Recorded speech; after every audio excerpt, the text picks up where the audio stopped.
હાલ નવરાત્રીને લઈને એક દુઃખદ સમાચાર સામે આવી રહ્યા છે। જી હા મિત્રો, 3 ઓક્ટોબરથી ગુજરાતીઓના ફેવરિટ નવરાત્રી મહોત્સવનો પ્રારંભ થવા જઈ રહ્યો છે।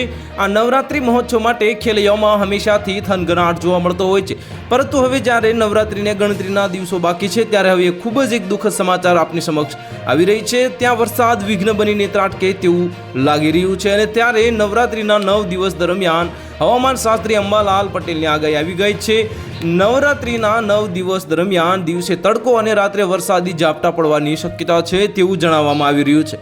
તારીખ 3 ઓક્ટોબરથી નવરાત્રીની શરૂઆત થઈ રહી છે અને 12 ઓક્ટોબરે નવરાત્રી પૂર્ણ થશે।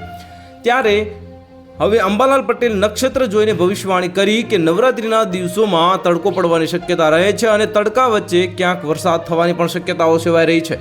શરદ પૂનમના દિવસે પણ દરિયા કિનારે ભારે પવન ફૂંકાશે અને શરદ પૂનમની રાત્રે ચંદ્રજોડ શામ વાદળોમાં આખી રાત ઢંકાયેલો હશે તો વાહનોને અસર કરે તેવું ચક્રવાત બનવાની શક્યતા રહેશે અને લોકોએ આટલું તો પાલન કરવું જ પડશે। ગરબાના પાસ અને લાઉડ સ્પીકર માટે અમદાવાદ પોલીસની ગાઈડલાઈન તેમણે કહ્યું કે શરદ પૂનમ પછી પણ હવામાનમાં ફેરફાર થતા રહેશે અને ક્યાંક હળવો વરસાદ થવાની શક્યતા રહેશે અને શરદ પૂનમની દેવ દિવાળીની સુધીના ભાગોમાં હવામાનમાં પલટા આવ્યા કરશે અને દરમિયાન આ દરિયા ભારે પવન ફૂંકશે।